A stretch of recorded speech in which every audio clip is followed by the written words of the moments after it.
सक्षमता उत्तीर्ण फर्स्ट विशिष्ट शिक्षक और सक्षमता उत्तीर्ण सेकेंड विशिष्ट शिक्षक, दोनों में कौन होगा वरीय। नमस्कार, आप सभी का स्वागत है हमारे यूट्यूब चैनल शंभुनाथ ब्लॉग्स में और मैं हूं शंभुनाथ महतो। सक्षमता परीक्षा प्रथम उत्तीर्ण विशिष्ट शिक्षक विद्यालय में योगदान कर दिए। 1 जनवरी से 7 जनवरी के बीच विद्यालय में उन्होंने योगदान किया और उनका पनार जनरेट करने का कार्य प्रगति पर है और वेतन भुगतान भी जनवरी फरवरी का होने की अपार संभावना है होली के पहले। और द्वितीय सक्षमता उत्तीर्ण जो विशिष्ट शिक्षक बनने वाले हैं, जिनकी काउंसलिंग सफलतापूर्वक संपन्न हो चुकी है, वे भी विद्यालय में 1 मार्च से 7 मार्च तक योगदान करने वाले हैं। ऐसे में प्रश्न उठता है कि सक्षमता परीक्षा फर्स्ट उत्तीर्ण विशिष्ट शिक्षक, सक्षमता परीक्षा उत्तीर्ण द्वितीय विशिष्ट शिक्षक, दोनों में कौन सीनियर होगा, कौन वरीय होगा। सबसे महत्वपूर्ण प्रश्न यह है, विद्यालय में जो शिक्षक बंधु 2003-05 के बैच के हैं और उन्होंने सक्षमता परीक्षा 1 में सम्मिलित नहीं हो पाए और सक्षमता परीक्षा 2 में सफलतापूर्वक सम्मिलित हुए, काउंसलिंग भी हुई और वे विद्यालय में योगदान करने वाले हैं 1 मार्च से लेकर 7 मार्च के बीच। और उनके बाद के जो 2006-08 के बाद के जो स्थानीय निकाय के शिक्षक, जो पंचायत शिक्षक कहा जाए, 1 से 5 के समान श्रेणी के शिक्षक को कहा जाए, वे लोग विद्यालय में योगदान कर लिए, सक्षमता परीक्षा पहला दिए और पास हो गए, काउंसलिंग हुई और विद्यालय में योगदान कर दिए। अब वे दो जो पहले से सीनियर थे स्थानीय निकाय के रूप में, अब विद्यालय में योगदान कर रहे हैं, तब दोनों में कौन वरीय होगा, यह सबसे महत्वपूर्ण प्रश्न अभी वर्तमान में विद्यालय में शिक्षकों के बीच आपसी चर्चा का विषय बना हुआ है कि अरे भाई कौन वरीय होगा।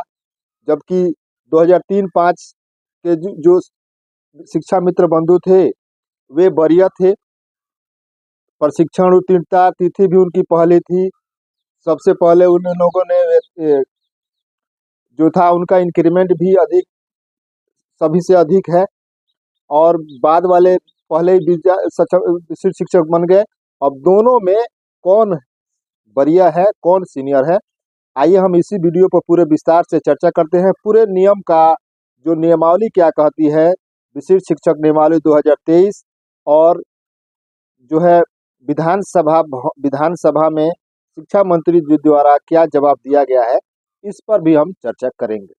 उससे पहले आप सभी बंधुओं से एक छोटा सा आग्रह है, यदि आप हमारे चैनल पर नए हैं तो हमारे चैनलों को सब्सक्राइब कीजिए और बेल आइकन दबाना न भूलें। तो चलिए, सक्षमता परीक्षा उत्तीर्ण प्रथम और सक्षमता परीक्षा सेकेंड उत्तीर्ण विशिष्ट शिक्षकों में कौन होगा वरीय, इस पर विस्तृत रूप से चर्चा करते हैं।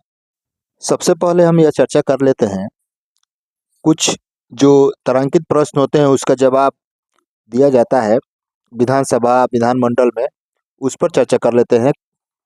जैसे पहला प्रश्न है, क्या यह सही है कि राज्य के प्राथमिक से लेकर उच्च माध्यमिक विद्यालयों में कार्यरत नियोजित शिक्षकों एवं बीपीएससी के द्वारा नियुक्त TRE-1 शिक्षकों का सरकार के बीपीएससी के द्वारा नियुक्त शिक्षक द्वारा TRE शिक्षकों को वरीयता का निर्धारण किया गया है। दूसरा प्रश्न है कि क्या यह सही है कि सक्षमता उत्तीर्ण विशिष्ट शिक्षक बनने पर भी बीपीएससी नियुक्त TRE-1 शिक्षक ही वरीय होंगे। तीसरा है, क्या यह सही है कि नियोजित शिक्षकों का पूर्व के अवधि में कार्य का वरीयता में लाभ नहीं दिया जा रहा है। और इसके बाद है, यदि उपरोक्त खंडों के उत्तर स्वीकारात्मक है तो क्या सरकार नियोजित शिक्षकों के अवधि के कार्य को देखती है। तो इसका उत्तर जो है जवाब दिया गया है, यह देख लेते हैं हम। वस्तु स्थिति यह है कि बिहार राज्य विद्यालय अध्यापक नियुक्ति स्थानांतरण अनुशासनिक कार्रवाई एवं सेवा शर्त संशोधन नियमावली 2023 भारत के संविधान के अनुच्छेद 309 परंतु के अधीन प्रदत्त शक्तियों के तहत अधिसूचित किया गया है। इस नियमावली के तहत नियुक्त विद्यालय अध्यापक का संवर्ग राज्यकर्मी की श्रेणी के तहत होते हैं, जबकि स्थानीय निकाय शिक्षकों की नियमावली भारत के संविधान के अनुच्छेद 243(6) के तहत अधिसूचित की गई है, राज्यकर्मी के श्रेणी के तहत नहीं होते हैं। इसके बाद क्या जवाब दिया गया है? सरकार के समक्ष स्थानीय निकाय शिक्षकों को अनुभव के आधार पर विद्यालय अध्यापक जो बिहार लोक सेवा आयोग द्वारा नियुक्त है से वर्णीय बनाने हेतु कोई प्रस्ताव विचाराधीन नहीं है। तो देखिए यहाँ पर जवाब दिया गया है, यहाँ पर लिखा गया है कि स्थानीय निकाय शिक्षकों की नियमावली भारत के संविधान के अनुच्छेद 243(6) का अधिसूचित की गई है, जो राज्यकर्मी श्रेणी के तहत नहीं होते हैं, और सरकार के समक्ष स्थानीय निकाय शिक्षकों के अनुभव के आधार पर विद्यालय अध्यापक जो बिहार लोक सेवा आयोग नियुक्त है से वरीय बनाने हेतु कोई भी विचाराधीन नहीं है। यह स्थानीय निकाय शिक्षकों के संबंध में सरकार के द्वारा जो जवाब दिया गया है कि बीपीएससी से बिहार लोक सेवा आयोग से जो नियुक्त विद्यालय अध्यापक है उनसे सीनियर है या नहीं, इसके संबंध में कोई प्रस्ताव विचाराधीन नहीं है। ये प्रश्न का जवाब हो गया। तो आइए हम चर्चा करते हैं कि जो नियमावली 2023 से विशिष्ट शिक्षक नियमावली जो सबसे पहले आई, उस नियमावली में वरीयता के संबंध में क्या जिक्र किया गया है? सक्षमता 1 वरीय होंगे या सक्षमता 2 वरीय होंगे? सक्षमता परीक्षा उत्तीर्ण प्रथम वरीय होंगे या सक्षमता परीक्षा द्वितीय उत्तीर्ण विशिष्ट शिक्षक वरीय होंगे? आइए उस पर विस्तृत रूप से चर्चा कर लेते हैं, उस नियमावली की चर्चा कर लेते हैं कि उसमें क्या क्या जिक्र किया गया है। बिहार गजट असाधारण अंक बिहार सरकार द्वारा प्रकाशित, या बिहार गजट में इस नियमावली को प्रकाशित कर दिया गया मंगलवार 26 दिसंबर 2023 को, और ये विशिष्ट शिक्षक नियमावली है बिहार विद्यालय विशिष्ट शिक्षक नियमावली 2023 26 दिसंबर 2023 को अधिसूचित की गई है। यह नियमावली बिहार विद्यालय विशिष्ट शिक्षक नियमावली 2023 कही जाएगी, और यह जो नियमावली है, यह देखिए, यह इस जो पुस्तकालय अध्यक्ष स्थानीय निकाय शिक्षक नियमावली, ये सभी जिक्र प्रशिक्षित विशिष्ट शिक्षक, ये सभी जिक्र किया गया है, और इसमें ही जिक्र किया गया सक्षमता परीक्षा उत्तीर्ण। देखिए यहाँ पर जिक्र किया गया है कि विभाग अपने द्वारा एक सरकारी एजेंसी के माध्यम से इन सभी कार्यरत स्थानीय निकाय शिक्षकों की सक्षमता परीक्षा आयोजित करेगी, इस नियमावली का जिक्र किया गया है।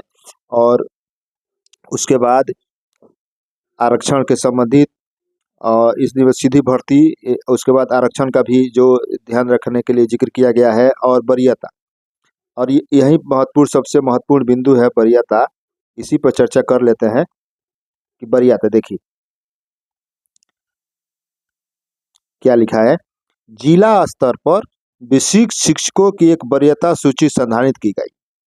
शिक्षकों की प्रत्येक श्रेणी जैसे प्राथमिक, मध्य माध्यमिक, उच्च माध्यमिक के लिए विषयवार एक अलग वरीयता सूची तैयार की जाएगी।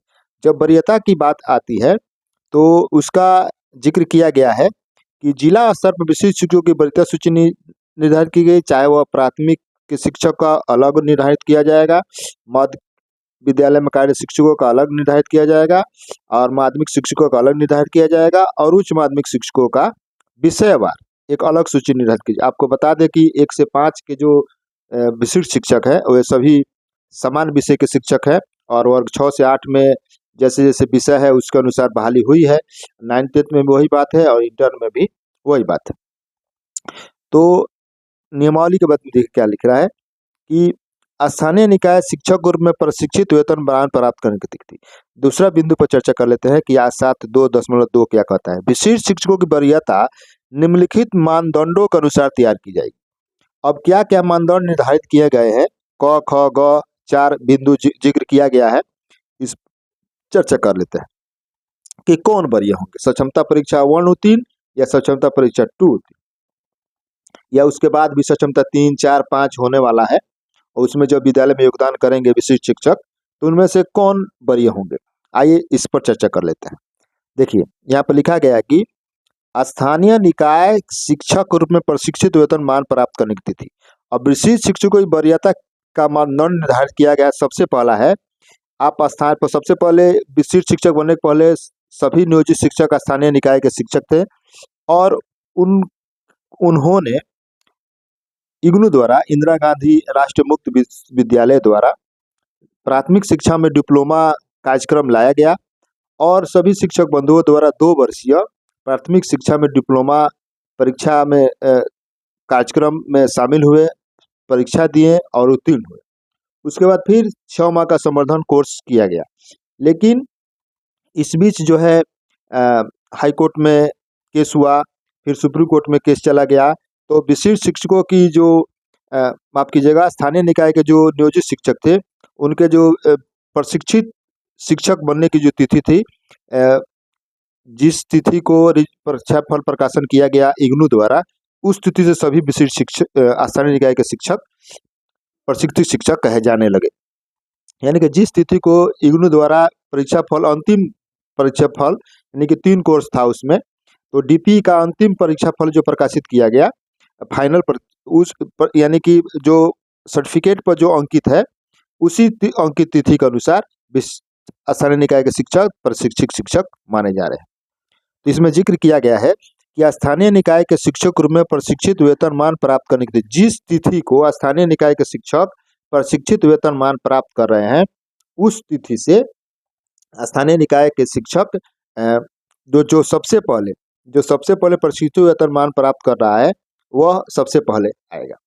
उसके बाद दूसरा क्या कहता है कि जहां 2 शिक्षक उपयुक्त मानदंड क के अनुसार एक ही तिथि साझा करते हैं, जैसे जिक्र किया गया है कि क के अनुसार एक ही तिथि, जैसे मान लीजिए 2 विशिष्ट शिक्षक हुए और एक ही तिथि को प्रशिक्षित शिक्षक बन गए, प्रशिक्षित शिक्षक का वेतन उठा रहे हैं, तो उन दोनों में एक तिथि को जो योगदान किए हैं, एक तिथि ही उनका प्रशिक्षित वेतनमान प्राप्त करने का तिथि या प्रशिक्षित शिक्षक बनने का तिथि है। उसके बाद उनकी जन्म तिथि वरीयता तय करने के लिए मानदंड होगी। अगर मान लीजिए 2 शिक्षक एक ही प्रशिक्षित वेतनमान प्राप्त करने की तिथि है, तो दोनों के बीच में जन्म तिथि से निर्धारण किया जाएगा कि कौन सीनियर होगा। दोनों में उसका निर्धारण, अगर दोनों प्रशिक्षित वेतनमान प्राप्त करने की तिथि एक समान है, तो दोनों में जन्म तिथि के आधार पर यह देखी जाएगी कि किनका जन्म पहले हुआ है। उसके बाद देखते हैं ग नंबर, जहां 2 शिक्षक उपयुक्त मानदंड ख के अनुसार एक ही तिथि साझा करते हैं, तो अंग्रेजी वर्णमाला में क्रम में शिक्षा का नाम वरीयता तय करेगा। अब यहाँ पर चर्चा का विषय है कि यदि जब एक तिथि को प्रशिक्षित वेतनमान प्राप्त कर रहे हैं, एक ही तिथि को जन्म तिथि भी उनका एक ही समान है, तब क्या होगा? तब दोनों एक समान हो जा रहा है, तब वहाँ पर जो उनका नाम का जो अक्षर है, जैसे मान लीजिए किन्हीं का नाम जैसे ए से शुरू होता है, ए से जेड तक वर्णमाला है अंग्रेजी का, तो जिनका नाम पहले आएगा, जैसे मान लीजिए 2 शिक्षक हो गए, एक अजय कुमार, एक सुरेश कुमार, तो दोनों में सबसे पहले जो अक्षर आएगा, दोनों का जन्म तिथि एक समान है, प्रशिक्षित वेतनमान प्राप्त करने की तिथि एक समान है, तो ए वर्णमाला अंग्रेजी का पहले आता है और एस बहुत बाद में आता है, तो ए को वरीय माना जाएगा।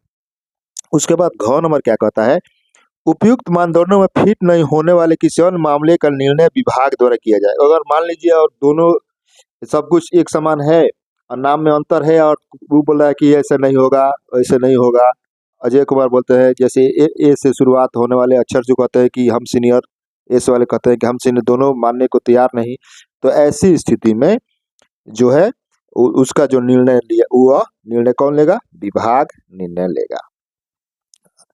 तो इसके बाद प्रोन्नति, इसके बाद यह भी जिक्र किया गया है कि विशिष्ट शिक्षकों की प्रोन्नति के संबंध में भी जिक्र किया गया है कि 1 से 5 के विशिष्ट शिक्षक, और प्रोन्नति के लिए विशिष्ट शिक्षक श्रेणी 6 से 8 के विशिष्ट शिक्षक, प्रोन्नति के लिए समय 8% निर्धारित किया गया है, उपलब्ध रिक्ति के अनुसार होगी 6 से 8 के लिए।